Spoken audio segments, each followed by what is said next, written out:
warm welcome, everyone, to our second podcast in the series of these kinds of talks. It's for the second time with Michaël and myself, maybe in the future also with others. We call them the Life Awareness Talks, don't we? Life awareness talks. Yeah, Life Awareness beautiful. Talks. And today we like to speak with you and together about meditation. And we received some questions from the audience we're going to dive into. I have maybe some things I'm curious to ask you. Maybe we can ask each other some things. Yes. Always interesting how these meditation journeys go, how it gets started, and then we just free flow because we are having a nice conversation already before on this couch. So I hope we can just sustain that flow from there. Yes, beautiful.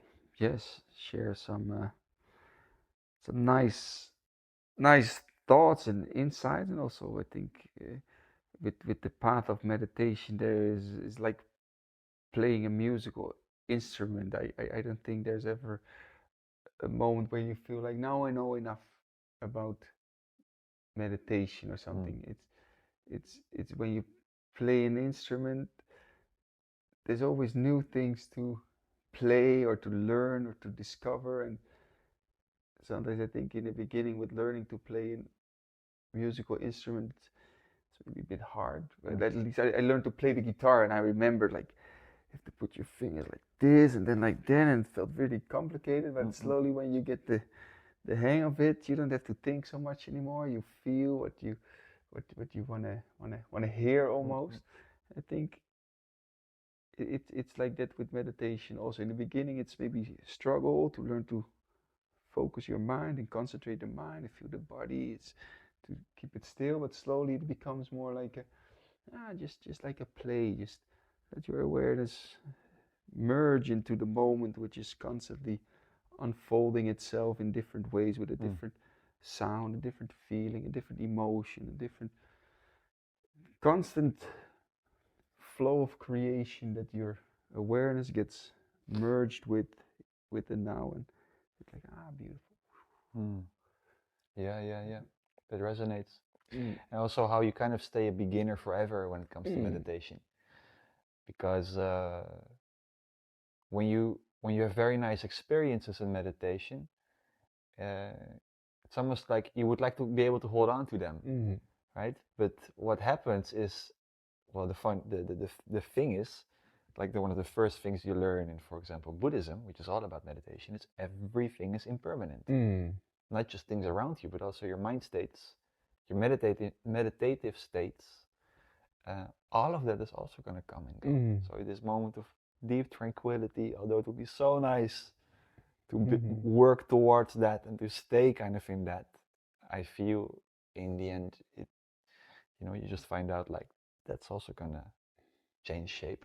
Yeah. And I will also feel stress again in my life or other emotions, right? Yeah. But meditation is the only thing we can really do is to just stay continuously present. Yeah, for sure. Yeah. And to kind of give it, just giving it space, right? To in this life, that's of course also one of the fundamental principles of in Buddhism. There is dukkha, there is suffering, but in what way are we gonna have a relationship with the suffering? Right.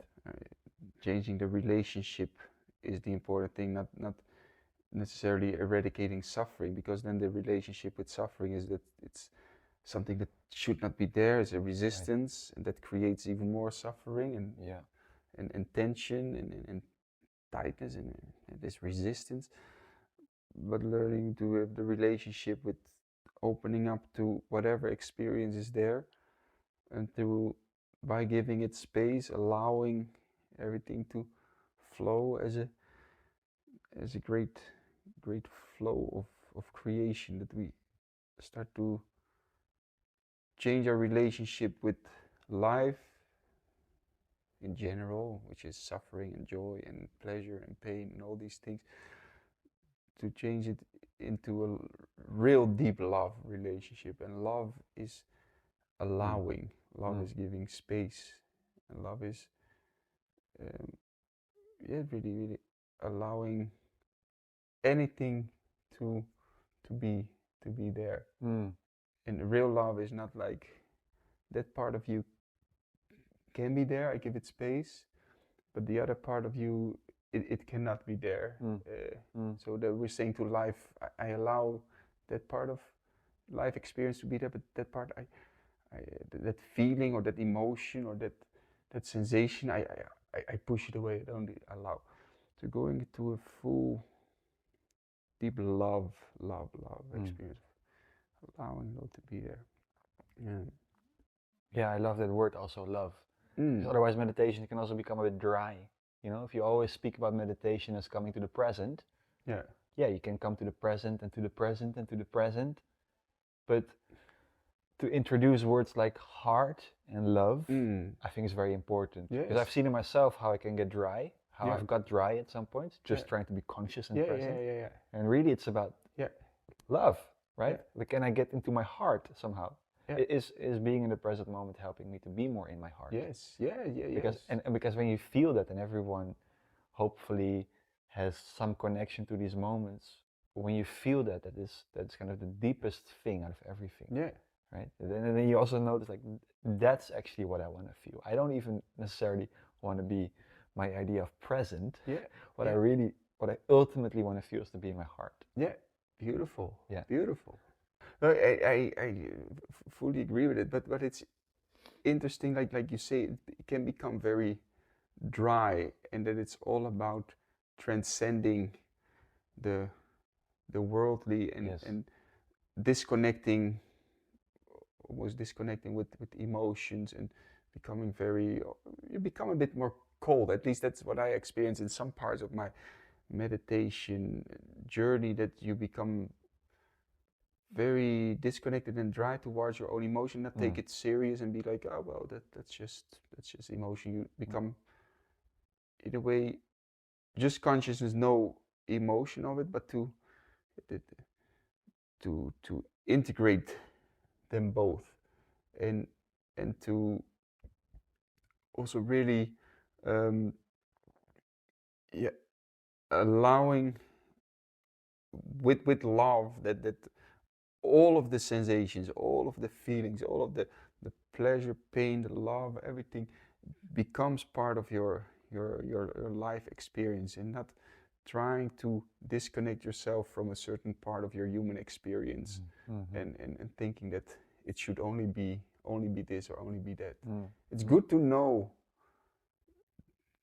kind of that you are the consciousness having a worldly experience, so to say, and having a emotional or pleasurable or resistance even experience, that you are a consciousness having these experiences, but it should not be that you try to only become the consciousness and push away any of the human experience, because we've chosen to be in this form, in this shape, to have these experiences, to have this full experience we call life, right? Becomes maybe a little bit vague, but when you were saying about talking about that thing that it can become a bit dry, that can become a dangerous almost part of the meditation journey, that becomes too self-absorbed,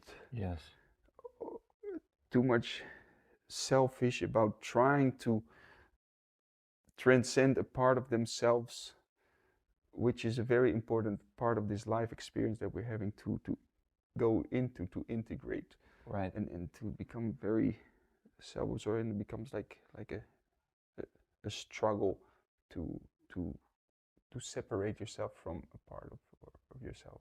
Yeah. I think also what you describe, I think also it happens for probably almost everyone that seriously gets into a meditation practice.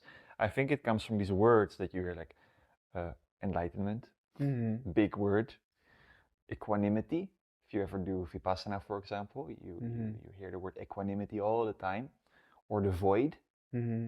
And I think all these words kind of imply some kind of transcendental thing that we're going to try to look for.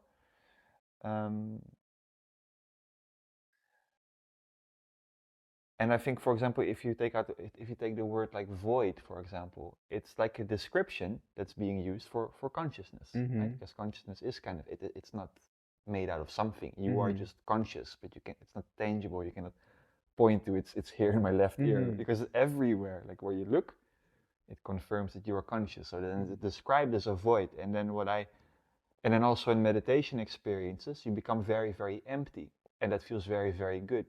And it feels a little bit like a void. And then I think people can almost confuse to think that I should hold on to that void, that's the ultimate, instead of actually seeing that you are just experiencing this beautiful empty space, and to then bring that back into your experience again with eyes open, where you see that empty space is all the time there. Like we go very deep now already, but it's the substratum of all your other experiences. Right? Like all the moving stuff is in the void. So it's like we're going already very, very deep now into the science of meditation, but it's one and the same thing. Experiences are the void. The void is in the experiences. No, for sure. And I think it's good to sometimes kind of in that helps me sometimes a lot to go into that state of meditation, to recognize all these little expressions of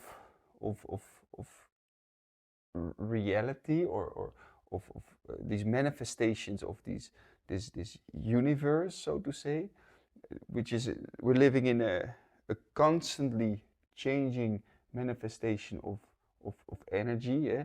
We hear sounds, we see things, there's energy moving, there's everything is a manifestation of a creative universe, and we are experiencing that. But to recognize then, okay, I'm hearing a sound here, and I'm feeling a sensation in the knee, and I'm having a thought, and I'm having an emotion. There's this richness of life, which is constantly like a field of flowers that come up, but they fade away again, they go back into the earth, flowers come up and they die. And also when we're just sitting and recognizing, wow, there's this constant manifestation of a sound, a feeling, something that we see, but to recognize then that I don't have to identify with the sensation or the object, so to say, of a sound, of a feeling, of a sensation, but I'm actually the space in which that is happening. So that I'm not like, I feel now my sensation on the knee, but I like the sensation or I don't like the sensation. I become very entangled with it. But to recognize, okay, in that space, what I am in essence, that consciousness, there is now on that little field a sensation of this. But I can also bring my awareness to another place in that field. And I feel my shoulder, or maybe there's lots of thoughts happening. And in that field of consciousness, which is an infinite space, there are these objects. And to remember, I'm not the objects, but I am the field in which I'm having these experiences. Right. And that gives a great sense of that spaciousness, so to say, the realization of that spaciousness of consciousness, of feeling like, okay, there is that infinite space, and in that space there is connection also with life itself. Right. And if you apply it well, if it doesn't come and you're spacing out in that space. Because from there, when as you mentioned also, to then go back again from that space into this life experience, now that we can give space, because we realize that there is space to all these experiences, instead of thinking, no, it should just be this, or it should just be that. I like this, but I don't like that. To go through life very narrow-minded, basically, narrow consciousness. Attached consciousness. Yes. Yeah. Like Yeah. wanting specific things and not wanting other Yeah. things. What I think if people would observe, if everyone observes themselves, I think what people then find is that they are kind of that space, or they are that presence when nice things are happening. So when they have a good experience, when I don't know, having a nice meal, falling in love, a nice sunset, like it's very easy to be that space, to just be empty and to just be like, wow. And I think the only problem is that we stop being that space when we experience something that we dislike. And then we go into a kind of, we begin to view and obscure and numb a little bit the consciousness, because we don't want to fully feel what is there. And then, I mean, we can think of 100,000 things that we can do then. I think that's the real practice of meditation, to be equally present in what you like and what you dislike, instead of keeping the habit alive that most of us have to disengage from what you don't like. I think that's the simplicity also. It's so funny because you can speak endlessly about meditation, and also if you go into the ancient teachings, there are vast books, and they're so good, they're so supportive, and they have so many subtleties to the practice. But I think essentially it's super simple. You have also many of these quotes that, first you have all the theory, but once you begin to kind of grasp it, throw your theory as far away as you can, and begin to live it, basically. That really resonates for me. I find sometimes when you, because and I think people sometimes demonize theory also a little bit, like it's too much in the head, too much thinking. I think theory is very good. I find sometimes what then happens is, if you've been deeply into a certain theoretical aspect of the spiritual journey, that you just, and it really helps you, it really gives you insight, and you begin to use your mind differently, you begin to engage with life a little bit differently, and at some point when it has served its purpose, you just forget about it. Yeah. Like something that was an obsession for some time, you just forget about it. Because you've absorbed it, and you begin to live it, kind of. Yeah. And it becomes so simple again. Yeah. No, for sure. I don't know if it resonates for you with your experience as well. No, but I think in order to get to the point of meditation, it's first, you need, in a way, techniques, or you need kind of knowledge how to navigate your restless mind, how to navigate your restless body, your restless nervous system, emotional system, how to navigate your awareness to that point where you kind of go into that space. But in order to get there, you first need theory. But once you are in that space, theory is just weight, it's luggage. It's yes, I think you need a theory, and I think also it's like a rocket. If I may, like a rocket needs to get out of the atmosphere, it needs first those boosters, right? But once it gets towards the atmosphere and it starts to it used up a few of the boosters, then it drops the boosters, and then it goes by itself into the void, into the space. Right. And it's a little bit like we need in the beginning maybe the theory, and it's nice to keep doing it. But once you are in a state of more of meditation, you have to drop the mind completely. Where you don't have to. It just drops up by itself, and then you go into space. And you just live. You become fully alive. Yeah. Meditation can also sound like transcending in the Himalayas, but you become fully alive, and you become fully in your heart. It's much easier to love. It's much easier to stay in love. I think that's the goal. Not a cave, but taking off with your rocket ship. And becoming fully alive.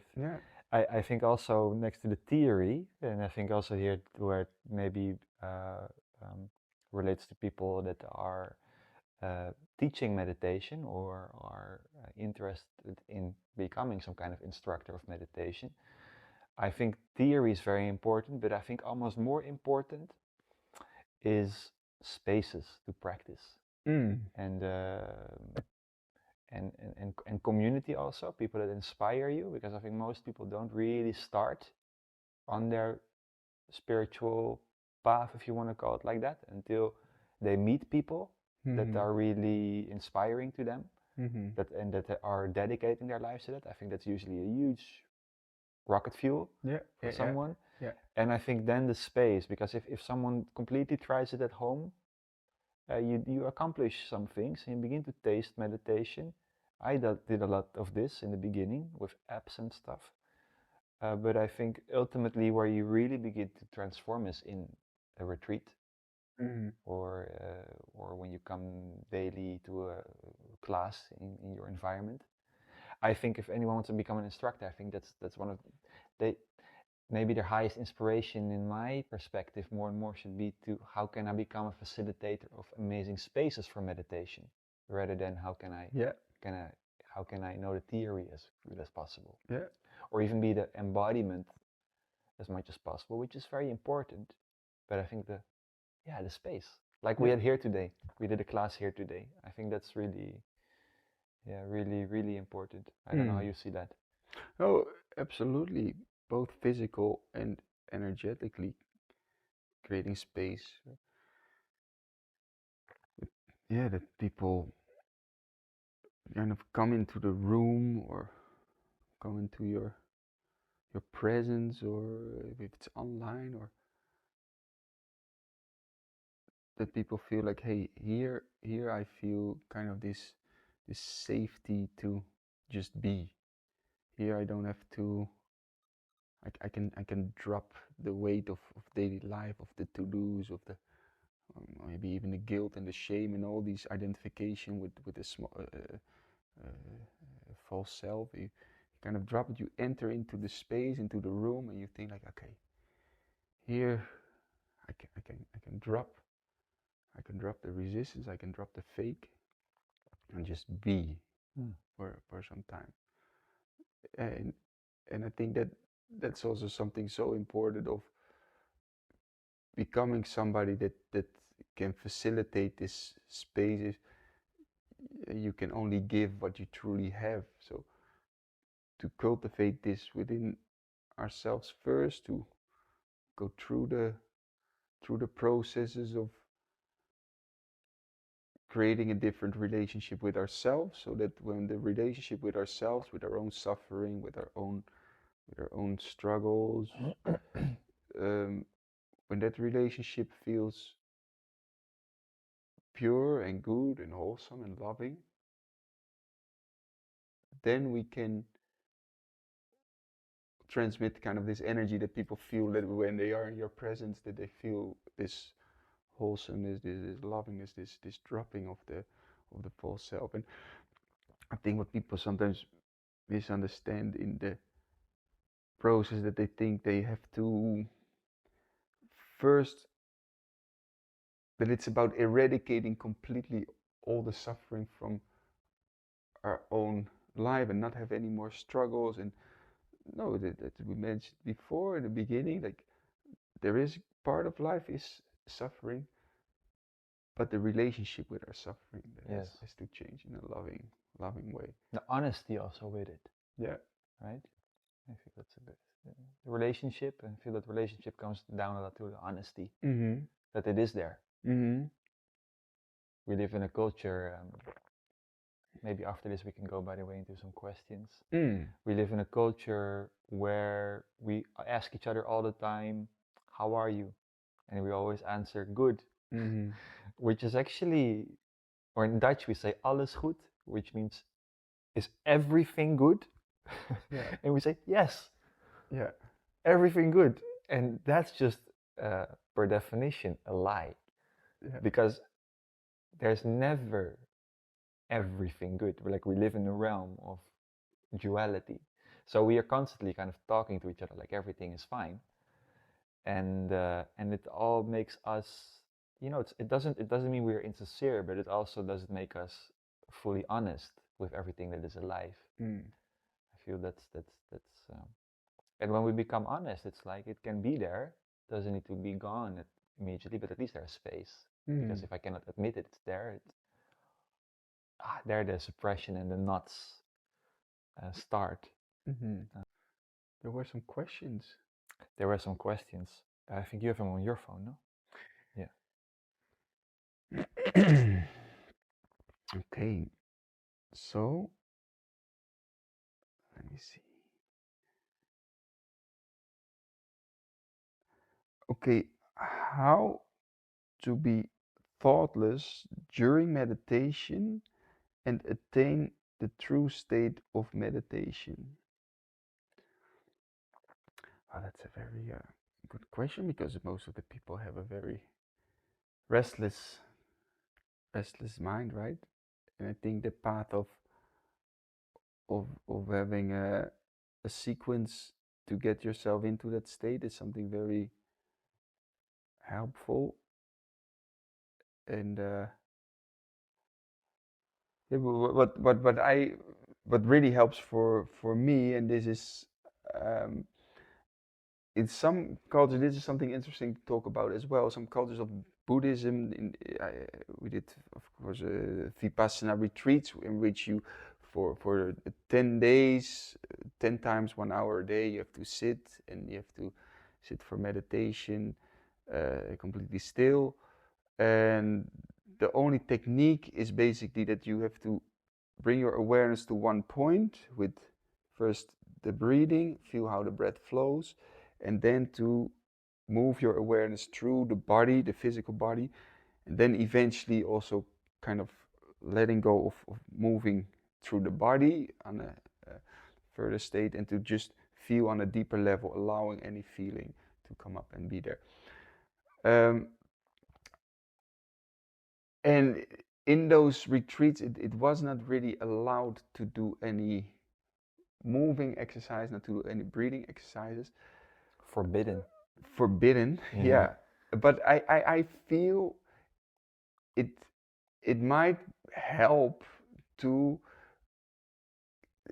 first open up a little bit the body, just to make it more comfortable to sit for 1 hour, to create some space in the hips, maybe to maybe strengthen the back, to be able to sit without feeling like, oh man, my back really hurts, or my knee, because as you see, I'm frowning now already. And it's of course about creating acceptance to the pain and the suffering, but it's really hard, especially in the beginning of this whole journey of meditation, to be able to do that, right? And I think it would help to open up a little bit the body. And this is the path of Raja Yoga, partly also these eight steps of the eight limbs, opening up a little bit the body, making some space, open up your nervous system so that you're able to sit at least a bit more comfortable for 1 hour without feeling all these aches and challenges. And then also the breathing techniques, the pranayama techniques, which help too if the mind is going all over the place. I remember doing a Vipassana retreat, and I had some issues, some struggles with somebody, some financial issues, and constantly my mind was being sucked into it. And of course, the part of the process is to accept that the mind is doing that and to bring your awareness back. But I feel it could have been very helpful, that mind that was going all over the place, to do a little bit of calm breathing technique, maybe some Anulom Vilom or some other breathing technique, to help to that heat of the mind, that fire, to calm that heat down a bit, so that it would be more easy for me to go into a state of being able to have that one-pointed awareness, and to feel and to allow any emotion that was maybe behind the mind that was going all over the place, to allow that deeper root to experience that.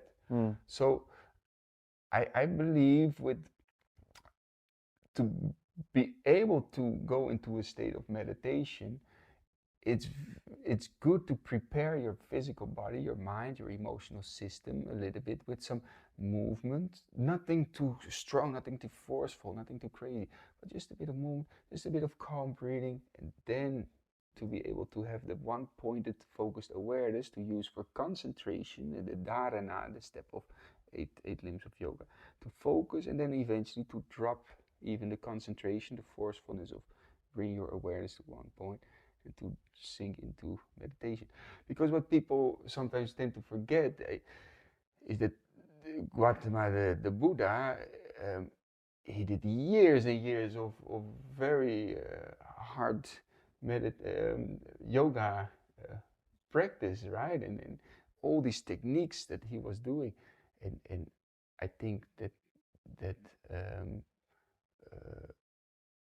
it probably helped him on the path also to be able to prepare to go through the process of purifying, of unblocking, opening up. Sitting for 7 days straight, as the Sitting for story that, goes. yes, yeah.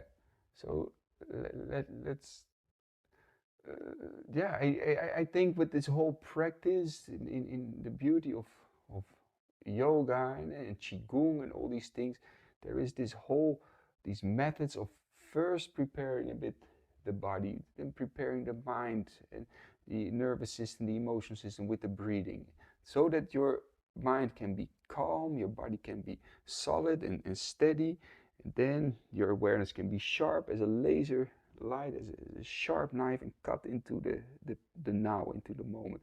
And that cutting, that sinking in the awareness into the now, that merging it with presence, that brings that unity of samadhi, of deep unity of meditation. So for me, that life awareness sequence that works very well for me. Some simple movements, 5-10 minutes, then some breathing technique, and then being able with the slow breathing to center until it's like a drop that falls into the ocean. Oh, beautiful. I like that analogy. Yeah. Yeah, and I think also because we live now in a very different time with so much computers and stimulation, and most of us need a little bit more to calm down. Even people that have years of practice, they too, when they are all day lost in 20 different WhatsApp messages and planning your calendar and this and that. For them too, when they sit down, they are thinking too. They have lots to think about. So when you sit down, the mind will still be a bit buzzing. So to use breathing practices, I think the life awareness sequence, I'm so much a fan of it because it's such a good way to bring the mind a little bit calm. And I do think there's something else about this question that was interesting. How to be thoughtless during meditation and attain the true state of meditation.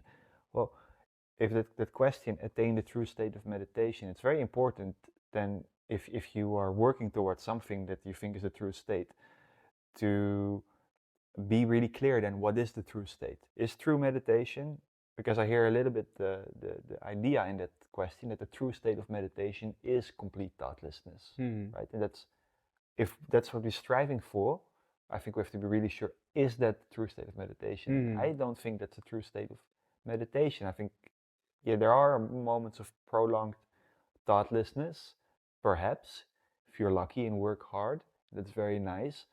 But I think what you more want to learn, I think, are basically two things. Is one, that you simply don't believe your mind. So there can be thoughts, but you don't believe them. You begin to use thoughts more as tools. How? Well, you just observe like a bit of a gatekeeper every thought that comes up.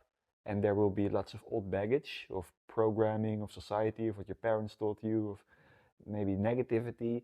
And you begin to kind of filter out all the garbage that you really don't need, that doesn't serve any purpose. And you begin to kind of stimulate and entertain positive thoughts as the gatekeeper.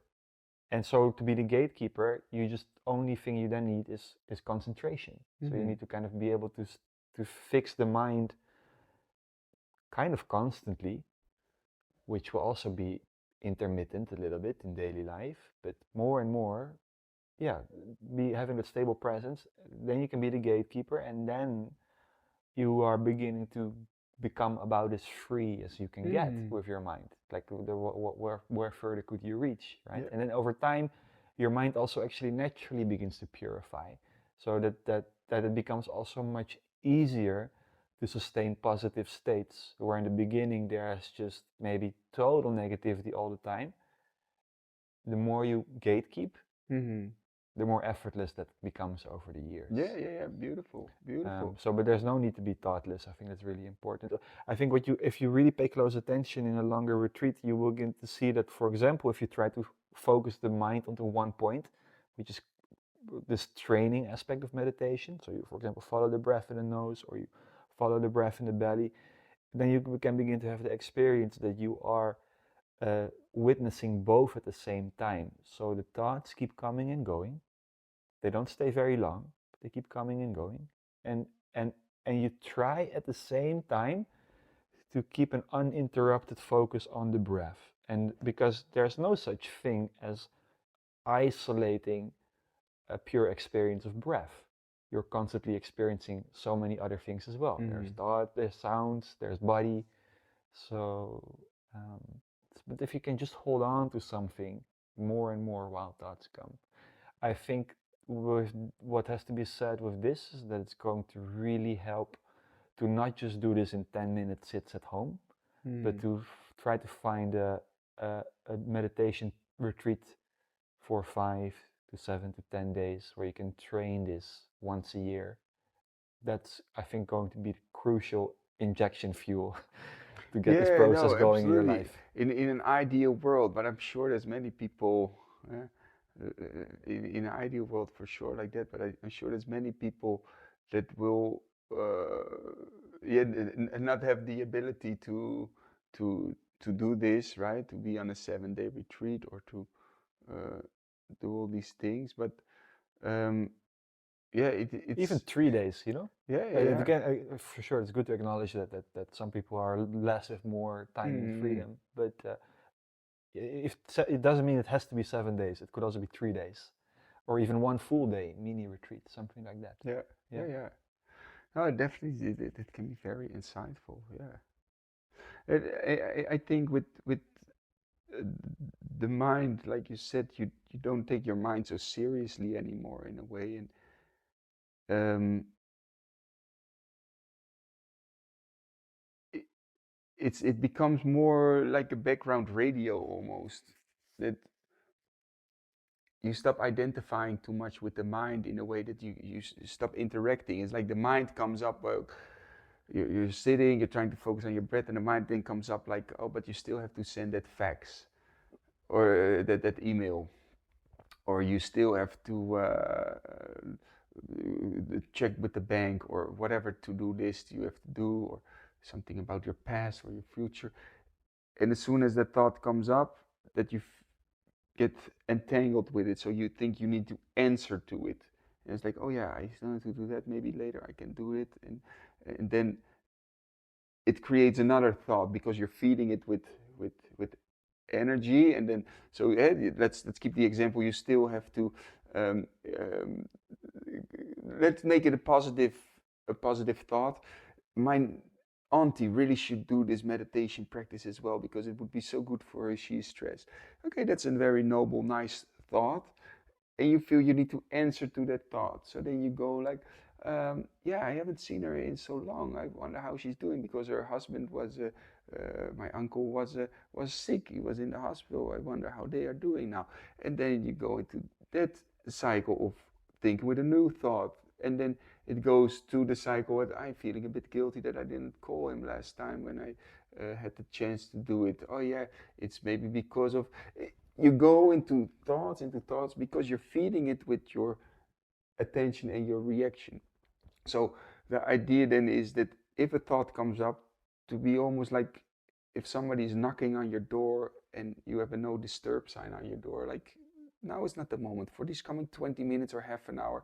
What I'm trying to do is to bring my awareness to what is truly now. So keeps knocking, but slowly you see it as a background sound or background radio that is on, but in the meantime you are making your painting or your woodwork or your drawing, and it's on. It keeps blah blah blah because that's what the mind does, and slowly you stop being so entangled with the mind constantly, and this is is a process, but again, that comes back to changing your relationship with your mind and almost being able to smile with the mind and saying like, that's what the mind does, creating thoughts. Let me bring my awareness back to the breath. And again, the thought comes up, maybe you get entangled, and before you know it, your awareness is with the thinking, in the thinking realm, and the thought, oh no, back again to the more you do it, the more your mind becomes, you become less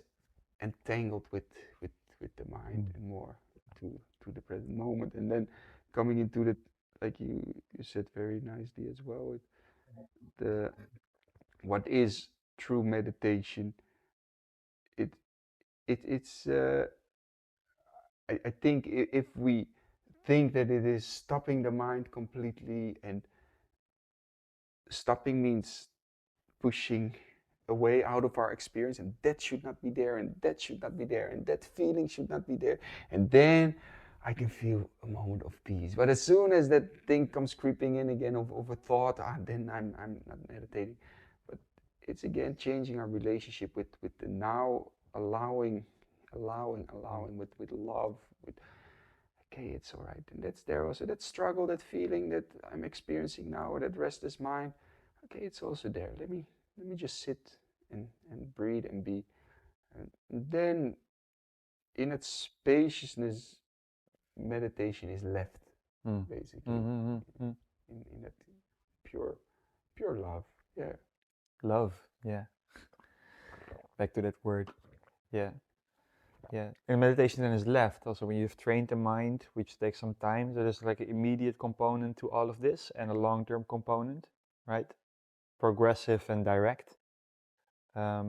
When you sharpen the mind onto one point, at some point you can let go of sharpening the mind on one point, and you can just be present and you kind of feel everything without getting entangled in thoughts. But usually that's for people that just get started, that are still very busy in their mind, a little bit impossible to just be present in the moment. But at some point, that's where you get to. So this kind of into one point, dropping that one point, and then it kind of is left, and then and that keeps going on because you will keep losing it. But yeah, there's definitely an aspect of training.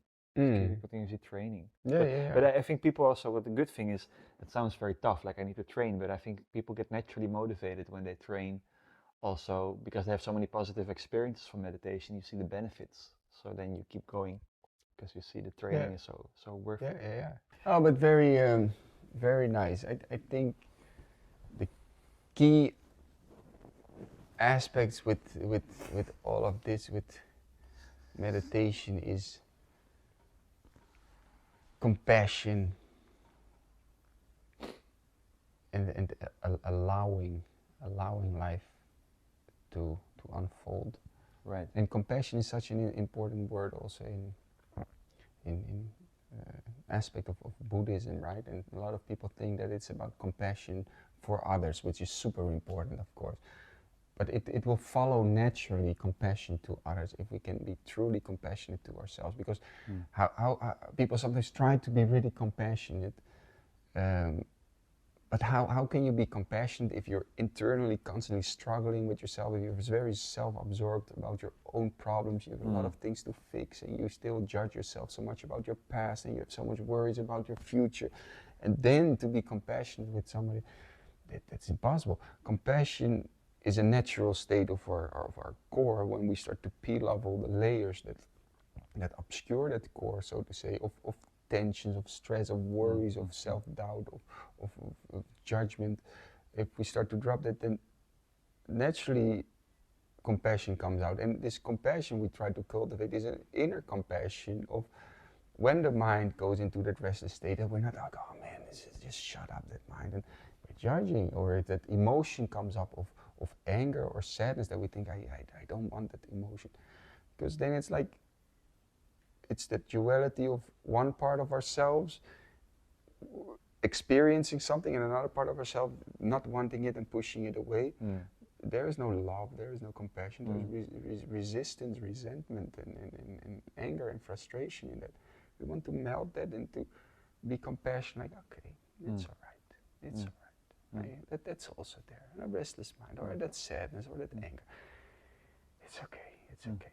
So then we can be with ourselves. Then all these layers start to lose their power, so or drop. And then in life, we feel that there is this space, there's this connection, this love to feel that compassion with life, with humans, with everything. Yoga. Yeah. Union. Yeah. Or because that's what yoga means. Yoga, to yoke, to unite. What I really love as a word is also to be undivided, right? Because when you are having self-talk, which doesn't feel nice, like you feel you should do this, but you don't feel like doing it, that's dividedness. That hurts. And meditation is the access point to experiencing first moments, and then hopefully more and more as like a living state, undividedness, where your whole being agrees with what you say, with what you do, and just undividedness. Yeah. Beautiful. And what I also want to say about this compassion thing, what I think also sometimes people don't immediately get when they start to engage with meditation is how many of these ancient practices have a component of also cultivating the mind. Right? Because if you are just, and we speak a lot about this, you speak a lot about this also, which I love, is this observing aspect of the practice. But if you just observe, you will release a lot of things, and there are so many good things that will happen, but you miss that other part of cultivating, because you can plant new seeds in the mind. If you've been living your childhood or a large part of your life in environments that were not very healthy, potentially even quite toxic, you're going to have those seeds in your mind because they have been planted in you. You know, if you were living in a very judgmental environment, you're going to be probably judgmental, for example. So there's like unhealthy seeds planted. Vice versa, you can plant healthy and loving seeds. So, for example, Buddhists have the very famous practice of metta meditation.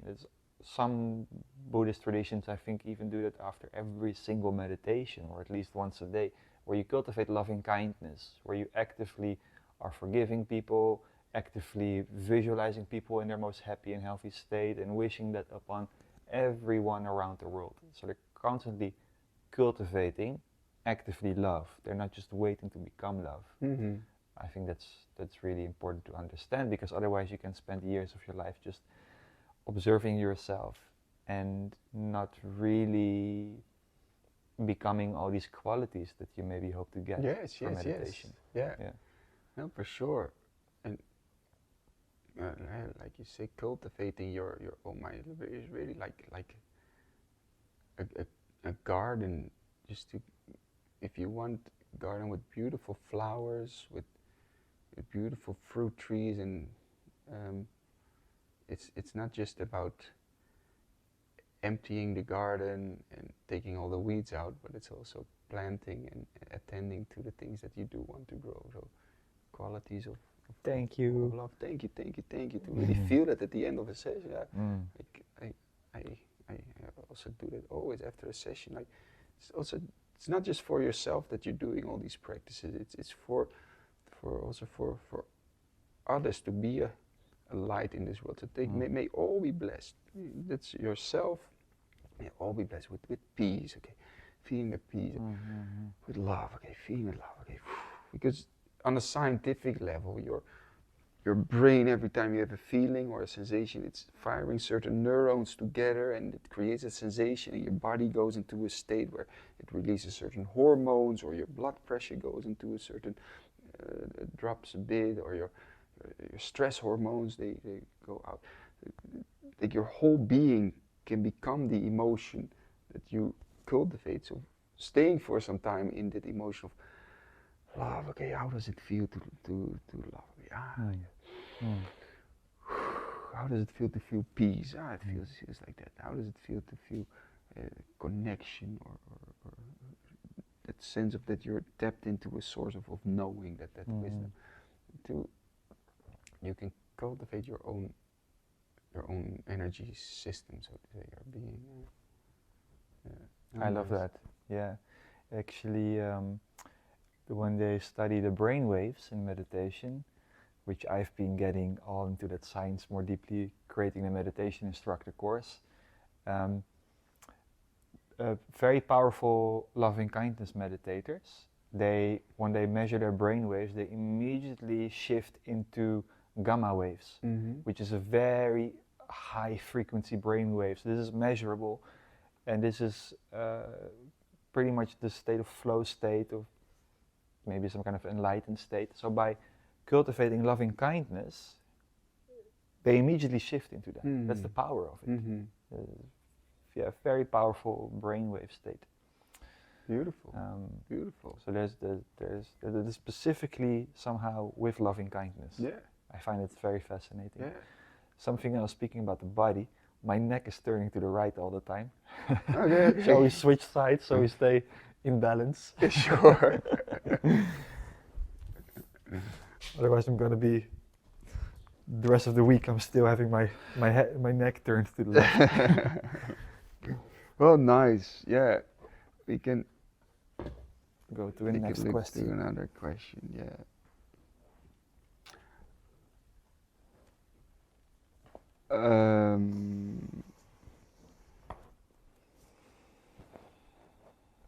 Well, there was another question: how to structure the meditation session in its phases, and I think we kind of went through that already, right? And how to meditate for overthinking people and find it hard to practice visualization. So probably you've covered a lot of that question already. Yeah, I think having a bit of a sequence is important. That it's and having a technique, because I remember starting my journey of meditation and I thought it was just about sitting still. I didn't even use a timer, just okay, now I'm gonna meditate. And then you're just thinking you should empty your mind, and of course it becomes one long struggle, and you get kind of frustrated almost with your own mind. And I think, like we talked about before, is to use the breath and to have a technique of focusing the awareness to one point with the breath is something very very good to do. Yeah, I'm sure we can talk an hour more about well, sequencing, where you can say something very simple. If you actually both practicing meditation, because it's going to be a little bit different than instructing meditation, but I think to see, especially one that you instruct, and then you can apply some elements of this to what you do by yourself, is to make it a little bit of a ritual. So I think our society has forgotten a little bit the power of ritual, which is very powerful, because if you do, like, what are the elements of a ritual? You do something the same way every time. You include things like the different senses, things you can see, things you can smell. So for example, if every meditation starts with lighting a candle or maybe an incense, could be, every meditation you instruct, you begin with, always with 3 deep breaths. Maybe you chant an Om, maybe you chant a mantra. Maybe you have a little sequence of relaxing specific parts in the body, from the eyebrows to the forehead, to the throat, to the jaw. These kinds of things, people kind of know then what they start, and then having something to end it also, like, one of the most famous things people do is to make the hands warm. I think this is to have a little sequence around it if you are interested in instructing it. It can be very, very simple, but just something that you can repeat and that absolutely tunes you to the practice this way. Yeah. And I think for people just starting with the journey of meditation, people that would be listening the whole podcast that would start the meditation probably already hooked off in the first 10 minutes, because we went quite deep into it. But if people just start on the journey of meditation, it's good to have a technique, and not to, like I mentioned before, not to just sit and think like, okay, no thinking, but the technique of the breathing or scanning through the body. And that if you notice like, hey, wait a minute, now I'm actually just thinking about what's going to be for lunch later, or what I still have to do, or planning my next holiday. Like, wait a minute, I'm not sitting here to plan my next holiday now. No, I'm here to merge my awareness with the now. Okay, back to what am I actually feeling now, scanning through the body, scanning through the body. Again, I notice like, hey, wait a minute, I've been just thinking for the past 3 minutes. Okay, back. And to put a timer, like, like in the beginning, maybe start up with 10 minutes, but work up to like at least 20 minutes, half hour, or something like that. If you don't have so much time, okay, do a bit less, but sometimes it just takes like 10 minutes, 20 minutes before you get your awareness out of that constant ping-ponging mind and back merging with the now. So having that routine, and also like if you get a routine, your body and your whole energy system, meaning your nervous system, your mind, your emotional system, is, we are creatures of habits. It knows at what time what is coming. So at the same time, every day more or less, you know when it's dinner time, you can put me in a dark room or not having a watch. And, but at the same time of day, I'm feeling that hunger coming up. At the same time of day, also I have to, every morning at the same time, I empty my bowels. But like that, also having every day at the same time that moment of meditation, preferably more or less in the same kind of sacred space, in a space where you feel that that's my little meditation corner or something like that. So that you know every day at 8 in the morning, 6 in the morning, 5 in the morning, at that time your body knows like, okay, now it's time for meditation. And with the rituals, like you're saying, maybe lighting a candle, maybe this or that you go through the same routine, so your body or wrapping knows, a blanket around you, yeah, or something like this. Now it's coming. Okay, so this is teaching your body to every day have the same routines of going into that state of meditation, meaning also just to bring for a little moment the awareness home, back into just being. Yeah. For a couple of, because that's what's lacking for a lot of people in life, to feel that for a moment they can just be. It's easy to feel that with a mouthful of chocolate, or the blood full of alcohol, or the somebody's watching a television series, to kind of, it's more distracting yourself. But at that moment with the mouthful of chocolate, that people feel like, now I'm feeling fulfilled, now I'm feeling satisfied. But the chocolate goes out of the mouth and we feel empty again. Okay, we have to fill it up again, more chocolate.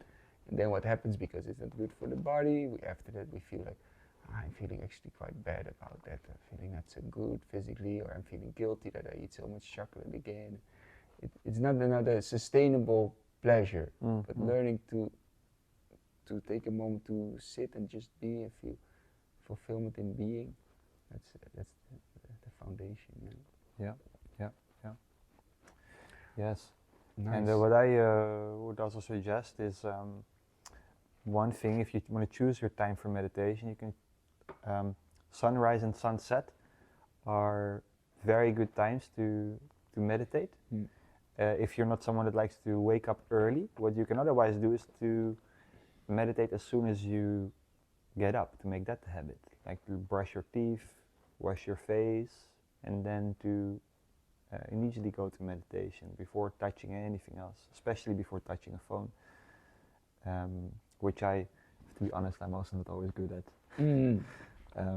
But yeah, but even if you have already touched your phone, imagine just then to still very early in the morning, before you touch other activities, to sit down and meditation. I think that's one of the best times, because you kind of prime your mind in the most receptive moment of the day, to kind of stay a bit more in that state all day long. And then what you can do during the day, the first time someone gave me this teaching was absolutely transformative for my meditation practice. Well, I heard it in multiple ways. I had first a teacher that told me, you have to make your practice 24/7. It was a teacher that I very much respected, and it was really, it struck me like lightning. Like, I never thought about it like that. 24/7. Of course, you're not sitting like this 24/7, but you begin to really cultivate your mind 24/7, which is a beautiful thing to do. He said it like this, and then later I found a teaching which comes from Tibetan Buddhism, specifically a lot of Dzogchen teachers will speak about this. If you ever look into that, very fascinating teaching. It's very simple. Short moments, many times. So people sometimes think that meditation always has to be half an hour or an hour, which is very good in the morning. Like I just said. which I agree with. It's not in denial of that. But that first half hour in the morning or 20 minutes or whatever, or even 10 minutes, priming yourself, starting there, and then the rest of the day you come back for short moments. How short? Maybe literally 5 seconds. Maybe 10 seconds, maybe a minute, maybe 5 minutes. But short moments, many times. And how many times? Well, maybe 10 times, maybe even 30 times a day. You know, it's just every time you remember to be present. And then what you can do as a gesture to become present is to make it a habit to every time you relax any tensions you feel in your body, any tensions you feel in your face, a deep breath. And what can also really help is this is a trick many people don't use so much, while it's actually very powerful, is to relax the gaze of your eyes. Because the eyes follow a lot the movement of the mind. When we think and remember and contemplate, the eyes go left up and left down and right down. Maybe you've heard of EMDR trauma therapy, where you follow a finger to go. The therapist will hold a finger, move it left and right. You follow it with your eyes while you think of a traumatic experience, and that seems to change something in the mind. So the eyes are actually very linked to our thinking. So you find that if you softly gaze for a few seconds, in the distance, your mind also softens a little bit. So that helps you to enter a very short moment of presence. And then when you do that many times, those moments of presence, they kind of stay with you also after it. Yeah. I feel this is really powerful. This changed for me everything. It was one of the least disciplined practices I've ever done, in a way, but one of the most powerful ones, because Beautiful. It brings it into your 24/7. Yeah. Very nice. Yeah. Yeah, and for those of you interested in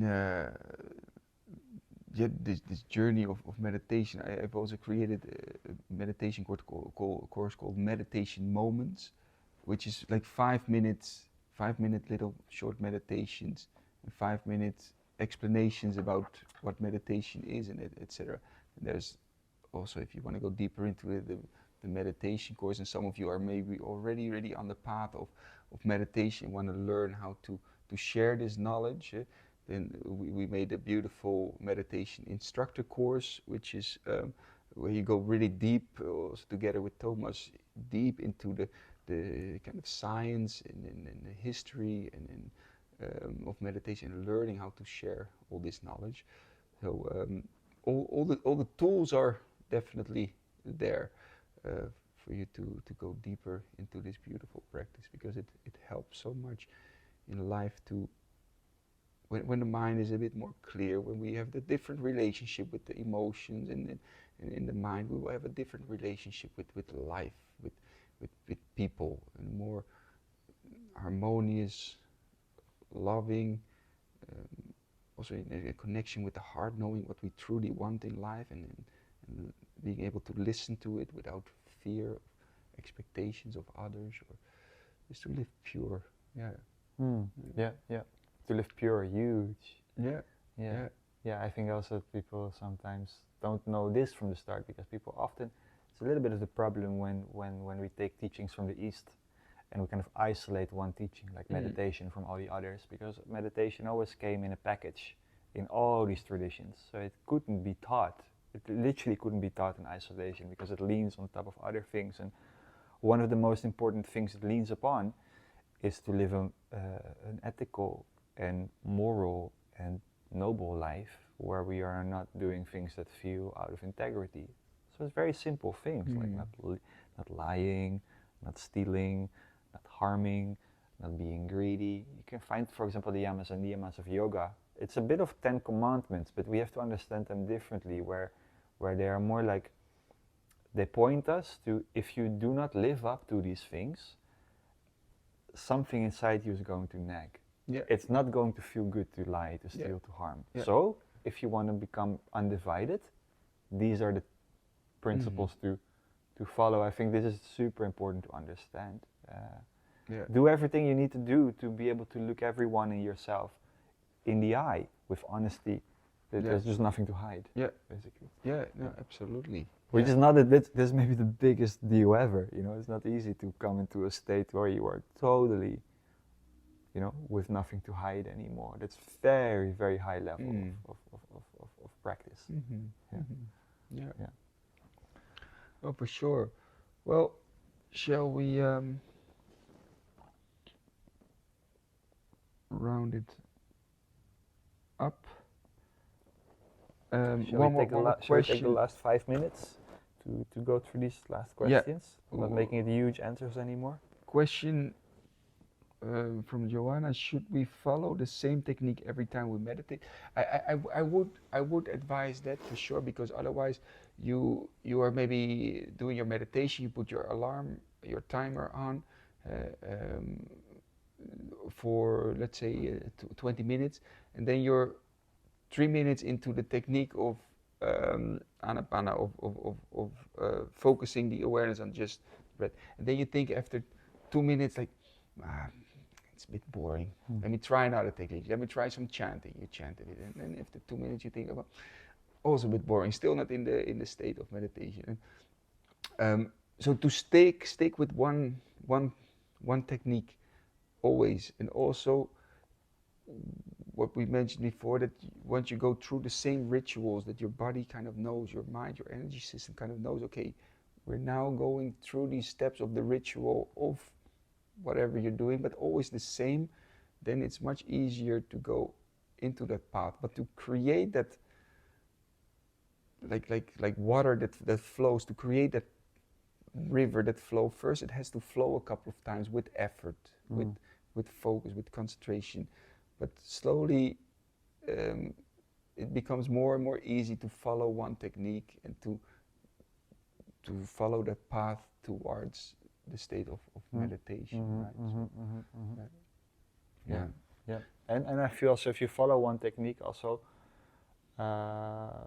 it can be that at different moments in the day or different moments of your concentration, different techniques work better. So I think you cannot always force yourself into everything. If something really doesn't work, you know, maybe relax the effort a little bit, or you know, or if you are always focusing on your breath and your belly and your nose, and your mind actually is quite stable, and it feels unnatural for you to constantly hold on to your breath at all costs. Well, see what happens if you kind of let go of that technique, and where you kind of alternate between concentration practice, focus, and just sitting, and where just sitting is enough for you to stay present. I think this is kind of what you can slowly merge into, but not too soon. But it's so subtle. I wish maybe someone told me earlier, when I was trying to concentrate my mind, to relax a little bit more in doing that, because I was very tensed in doing that. I've had some very painful meditations. Yeah. And I think it could have been a bit more relaxed. In hindsight. Friendliness.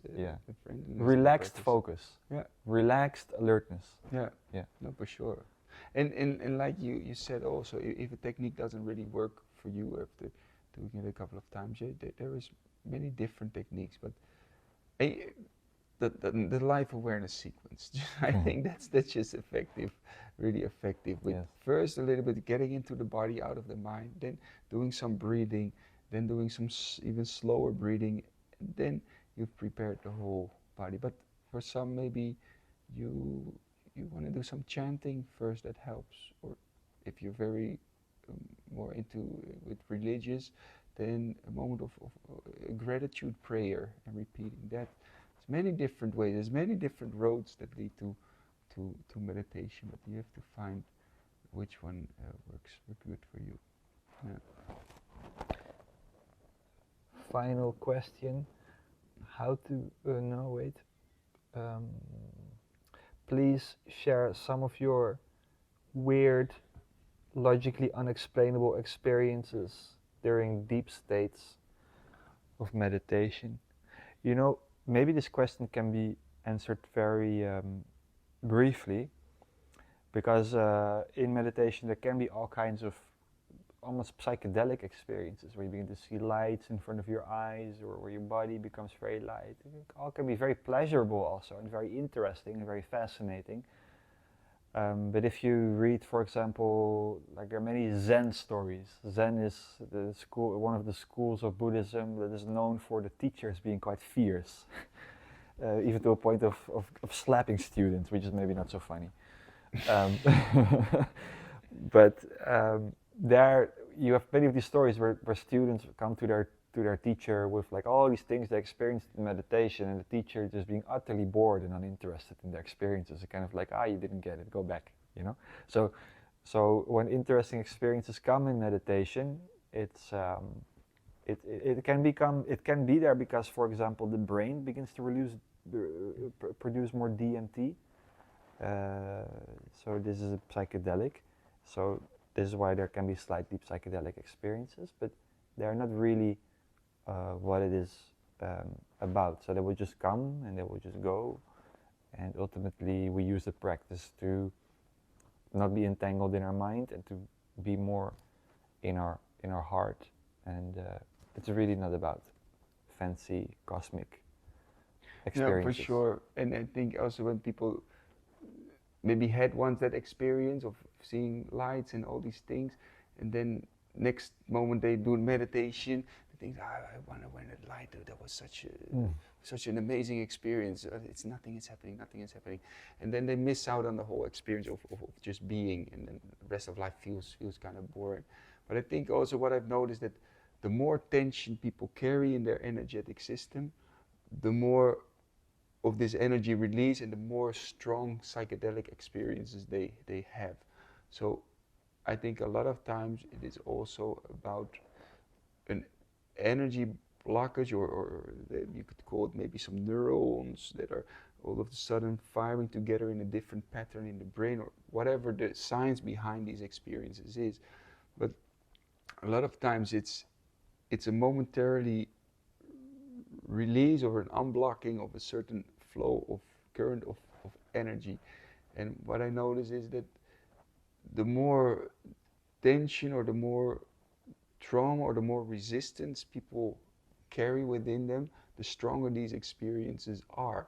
So if people are already kind of without tension, without things, maybe they will never have these strong, light, psychedelic experience, because there is no all of a sudden release and unblock of a heavy part of in their energy system.